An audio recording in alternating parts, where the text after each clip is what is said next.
नमस्कार। आइए आज एक ऐसे अद्भुत सफर पर चलते हैं जो सीधे भारत की आत्मा के भीतर उतरने का अनुभव है। आज का हमारा ये सफर सिर्फ कुछ स्थानों को देखने के बारे में नहीं है, बल्कि उस गहरी, अदृश्य, आध्यात्मिक गूंज को महसूस करने के बारे में है जो बिहार की इस पावन धरती पर आज भी स्पंदित हो रही है। तो चलिए इस रहस्यमयी और पवित्र भूमि को करीब से जानते हैं, जहां हर पर्वत और नदी अपने आप में हजारों साल पुराने रहस्य समेटे हुए हैं। कहा जाता है कि इस धरती पर हर नदी एक कहानी सुनाती है और हर पर्वत किसी न किसी महान तपस्या का गवाह है। और वाकई ये सिर्फ एक कहावत नहीं है, बल्कि इस पूरी यात्रा का निचोड़ है।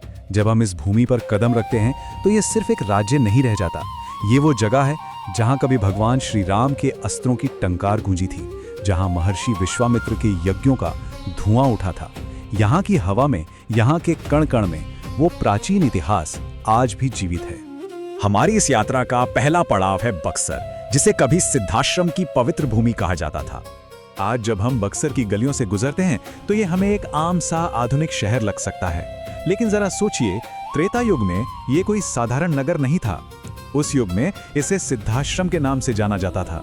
जी हाँ, ये वही पावन धरती है जहां महर्षि विश्वामित्र का आश्रम हुआ करता था, और यह वही जगह है जहां भगवान राम और लक्ष्मण ने पहली बार धर्म की रक्षा के लिए अपने धनुष उठाए थे।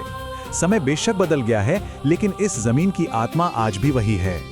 जरा आंखें बंद करके उस प्राचीन काल के वातावरण की कल्पना कीजिए। चारों तरफ घने वन हैं, ऋषि मुनि गहरे ध्यान में लीन हैं और पवित्र यज्ञ की अग्नि प्रज्वलित हो रही है। कितनी शांति होगी ना। लेकिन तभी अचानक आसमान में राक्षसों की भयानक गर्जना गूंज उठती है। मारीच, सुबाहु और ताड़का जैसे दैत्यों ने इस पूरे क्षेत्र को खौफ से भर दिया था, और इसी खौफ के बीच धर्म की रक्षा के लिए महर्षि विश्वामित्र को अयोध्या जाकर राजा दशरथ से भगवान राम को मांगना पड़ा था। उसी प्राचीन काल की एक दिव्य परंपरा आज भी यहाँ जिंदा है, जिसे पंचक्रोशी परिक्रमा कहते हैं। ये कोई आम पैदल यात्रा नहीं है, ये सचमुच उन महान ऋषियों के पद चिन्हों पर चलने का एक आध्यात्मिक अनुभव है। पवित्र गंगा में डुबकी लगाने के बाद ये यात्रा शुरू होती है और अहिरवली गांव पहुंचती है, जो गौतम ऋषि और माता अहिल्या की कहानी समेटे है। फिर ये नारद आश्रम, भार्गव आश्रम और उद्दालक आश्रम से होकर गुजरती है। इसका हर एक पड़ाव किसी न किसी ऋषि की तपस्या का जीता जागता सबूत है। अब आगे बढ़ते हैं महर्षि विश्वामित्र से जुड़ी उन रहस्यमयी अनुभूतियों की तरफ, जो आज भी विज्ञान और सामान्य समझ को चुनौती देती हैं।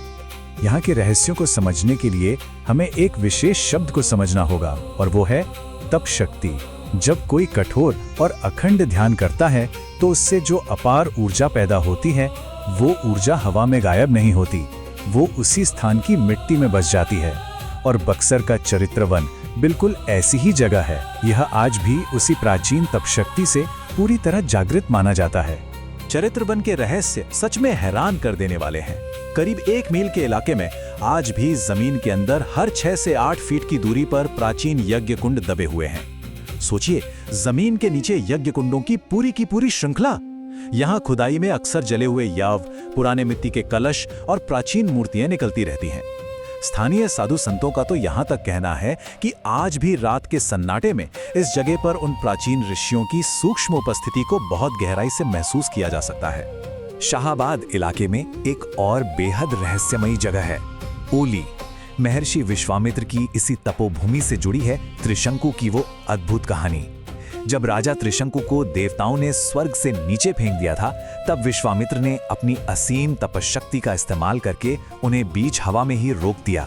और सिर्फ रोका ही नहीं, उनके लिए एक बिल्कुल नया स्वर्ग रच डाला। मान्यता है कि त्रिशंकु के मुख से जो लार गिरी, उसी से कर्मनाशा नदी का जन्म हुआ, जिसका पानी आज भी बेहद रहस्यमयी और अछूत माना जाता है। हमारी इस आध्यात्मिक यात्रा का अगला चरण हमें ले चलता है विंध्य पर्वतों की गहराई में छिपी भगवान शिव की अद्भुत गुफाओं की ओर। उली के पास ही सोनभद्र नदी के बीचों बीच स्थित है अत्यंत पावन 10 सीसानाथ शिवलिंग। कथाओं के अनुसार इस शिवलिंग को स्वयं लंकापति रावण साक्षात कैलाश पर्वत से लेकर आ रहा था, लेकिन रास्ते में भगवान विष्णु ने एक ब्राह्मण का वेश धरकर रावण को चकमा दे दिया। रावण ने शिवलिंग उस ब्राह्मण को थमा दिया और बस वो शिवलिंग वहीं का वहीं स्थापित हो गया। रावण ने उसे उठाने की लाख कोशिशें की, पर वो अचल हो गया। आज भी शिव भक्तों के लिए ये ऊर्जा का एक बहुत बड़ा केंद्र है। और अब विंध्य पर्वत के घने जंगलों के बीच मौजूद इस चमत्कार को देखिए। जब हम एक गहरी गुफा में करीब 200 गज अंदर जाते हैं तो एक ऐसा नज़ारा सामने आता है जिस पर यकीन करना मुश्किल है। एक शिवलिंग जो हवा में टिका है। जी हाँ, इसका कोई भौतिक आधार नहीं है। इसे गुप्तेश्वरनाथ शिवलिंग कहते हैं। आखिर क्या है जो इसे हवा में साधे हुए है? इस जगह के भीतर ध्यान करने पर जो आध्यात्मिक शांति मिलती है उसे शब्दों में बांधना सच में नामुमकिन है। इन्हीं जंगलों में थोड़ा और आगे जाने पर छिपा है रोहतास का प्राचीन किला। घने पेड़ों के बीच बना ये दुर्ग जैसे इतिहास और रहस्य का एक मूक गवाह है। यहाँ राजा मानसिंह और शेरशाह सूरी के जमाने के खंडहर बिखरे पड़े हैं। ये टूटे हुए प्राचीन मंदिर और समय की मार खाए हुए पुराने जलाशय सब मिलकर जैसे कोई अनकही कहानी सुनाते हैं। यहाँ का सन्नाटा इतना गहरा है कि लगता है जैसे गुजरे हुए वक्त की आवाजें अभी भी इन दीवारों में कहीं कैद हैं। चलिए अब चलते हैं प्राचीन मगध साम्राज्य की राजधानी और आज के पटना की ओर, जो शक्ति और भक्ति का एक अनूठा संगम है। जरा इस टाइमलाइन पर गौर कीजिए। ये सच में चौंका देने वाला है कि कैसे एक ही जमीन ने युगों युगों का इतिहास अपने सीने में समेटा हुआ है। त्रेता युग में जहां श्री राम ने अपने दिव्य अस्त्र उठाए, प्राचीन काल में जहां शक्तिशाली मगध और पाटलिपुत्र का उदय हुआ, और फिर 1666 में जहां सिखों के 10वें गुरु का जन्म हुआ। ये धरती सिर्फ इतिहास की एक किताब नहीं है, बल्कि समय समय पर धर्म और सत्य के पुनर्जागरण का एक जीवंत केंद्र रही है। पटना में ही स्थित है देवी का अत्यंत पावन मंदिर बड़ी पटन देवी। मान्यता है कि यहाँ माता सती की दक्षिण जंघा गिरी थी, जो इसे 51 शक्तिपीठों में से एक बनाता है। इस जगह की सबसे बड़ी खासियत इसकी जागृत ऊर्जा है। मंदिर के प्रांगण में कदम रखते ही आपको भीतर एक अजीब सी झंझनाहट, एक अलग सी प्रचंड ऊर्जा महसूस होगी। ये शक्तिपीठ आज भी उसी तीव्रता के साथ स्पंदित हो रहा है। और जैसा कि हमने कहा, ये भूमि धर्म के हर रूप को समेटे है। पटना सिखों के लिए भी अगाध श्रद्धा का केंद्र है। तख्त श्री पटना साहिब, ये वही पवित्र जगह है जहां साल 1666 में 10वें गुरु गोविंद सिंह जी का जन्म हुआ था।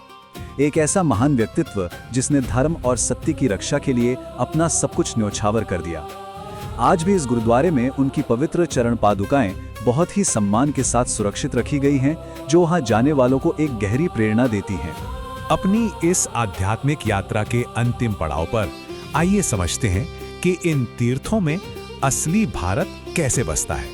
इस पूरे सफर से एक बात तो पूरी तरह साफ हो जाती है, बिहार सिर्फ नक्शे पे खींची गई कुछ लकीरें या कोई आम राज्य नहीं है। ये ऋषियों की तपोभूमि है।